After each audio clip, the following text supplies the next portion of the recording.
Olá, amigos, irmãos amados, bem-vindos ao Daily Devotions, o devocional diário da AD Gravataí, a nossa igreja, a nossa família, e mais este dia, junto com o pastor Paulo Pereira, comentando hoje o início de mais uma jornada dentro de um dos profetas maiores do Antigo Testamento, o profeta Ezequiel.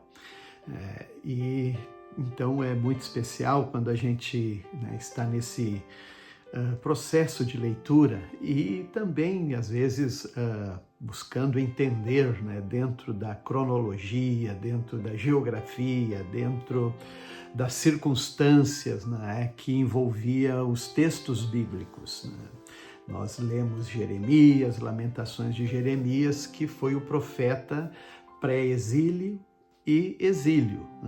Na verdade, ele viveu e experimentou, estava em Judá, em Jerusalém, no tempo da destruição que veio a Nabucodonosor com os exércitos da Babilônia, destruíram Jerusalém no ano 586 a.C.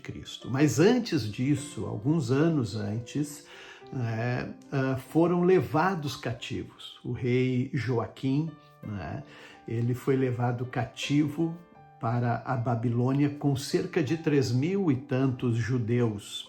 E junto com essa leva que foi cativo para a Babilônia, foi o profeta Ezequiel. Então, em Jerusalém, em Judá, o profeta Jeremias exerceu seu ministério, proclamando as suas profecias para o arrependimento, o julgamento, o juízo de Deus sobre Judá. Mas Ezequiel já havia sido levado para a Babilônia. E ele foi um profeta também, usado por Deus para ministrar ao povo de Israel no exílio, lá nas circunstâncias em que as pessoas estavam, e ele então ouve as mensagens ainda mais adiante dentro do seu ministério, é que vai acontecer a destruição de Jerusalém. A partir daí ele também traz palavras de consolo, de ânimo, de esperança. É nesse livro que nós vamos ver algumas profecias marcantes, como a visão do Vale dos Ossos Secos, o terceiro templo. Tudo são mensagens que traziam esperança viva para o povo. Mas assim começa o livro de Ezequiel. Aos seus 30 anos, ele então recebe, quando está exilado com os judeus, junto ao rio Quebar. Então ele tem uma experiência extraordinária com Deus. E aqui ele entra para uma dimensão, eu penso que até difícil de colocar isso em palavras humanas, pelo que ele retrata. Sobre os 4 seres viventes, as rodas que giravam uma dentro da outra e os deslocamentos para toda parte, para cima, para baixo, para um lado, para outro, para trás, para frente, e os seres que ali estavam, aqueles seres com rosto humano, rosto de leão, rosto de boi, rosto de águia, para todos os lados, aquelas rodas tinham olhos por toda parte. Então eu tento imaginar como foi extraordinário para o profeta, entrar nessa dimensão de contemplar estas coisas, e daí então tem que ter coisa muito divina, muito do céu, e é daí que vem a mensagem, a voz do Senhor, para levantar ele como profeta. E a palavra de Deus vem a ele dizendo: Ezequiel, tu profetiza, fala as minhas palavras, faz assim, engole esse rolo. E o Ezequiel engoliu e disse que o sabor era como mel, doce como mel. E a palavra do Senhor, ela vem para primeiro mover no íntimo, no coração e na vida do profeta. E aí ele disse: quer ouçam, quer deixem de ouvir.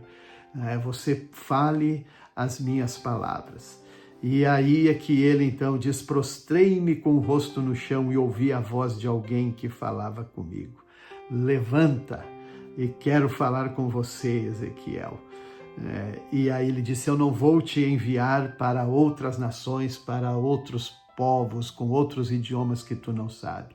Você vai ser profeta de Israel, do povo de Israel, né? E ele diz, essa nação se rebelou contra mim, desde os seus antepassados, né? Eles se rebelaram. E é interessante mesmo que quando a gente vai ler ainda a leitura de hoje no Novo Testamento,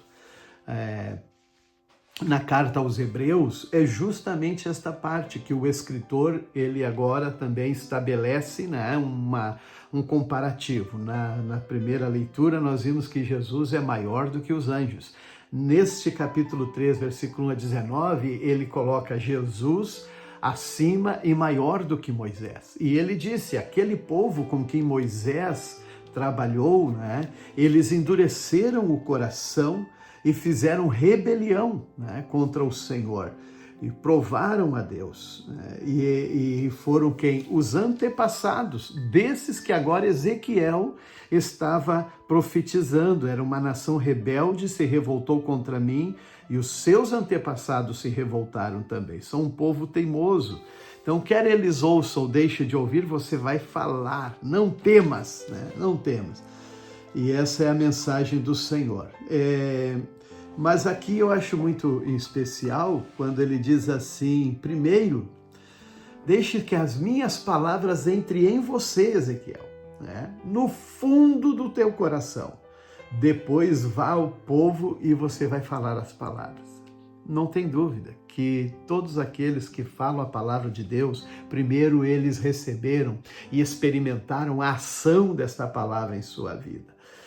Mas assim nós então já comentamos o Hebreus, mas o livro de Salmos, ele também, Salmo 104, eu acho lindo porque ele tem um pouco dessa dimensão que Ezequiel está dando o relato da sua visão, né? Porque ele chega a entrar neste aspecto, né? Sobre diz assim a palavra do Senhor, os ventos são teus mensageiros e as chamas de fogo teus servos. Então aqui entra para esse lado também, né, dessa dimensão. E aqui o poder de Deus, né? O Senhor, tu vestiste a terra com torrentes de águas. Lembra do dilúvio, com água que cobriu até os montes. E a tua ordem as águas fugiram, secou, né? E os montes se ergueram, os vales se afundaram a nível que tu decretou. E estabeleceste um limite para as águas para que nunca mais cobrisse a terra. E é isso que a gente vê até o dia de hoje, né? Então esse poder de Deus. Agora uma coisa linda que eu vi muitas vezes em Israel, quando andando pela terra de Israel, principalmente no deserto da Judéia, nos montes que formam o deserto, né? Nos altos dos montes vivem as cabras selvagens. Nas rochas se esconde os coelhos silvestres, né? Então a gente vê esses animaizinhos muito lá selvagens, né? E é impressionante o jeito que aquelas cabras caminham pelos altos dos montes, nos penhascos, e elas têm uma firmeza, uma capacidade. É muito lindo que o salmista ele é inspirado aqui, porque tudo isso é obra e o poder do nosso Deus. Fizeste a lua para marcar as estações, né? A crescente, a minguante, a cheia, a nova, assim também as estações que acontecem nessa revolução da lua. E o sol sabe a hora de se pôr. Tudo pela mão do Criador, o nosso Deus. Que Deus nos abençoe.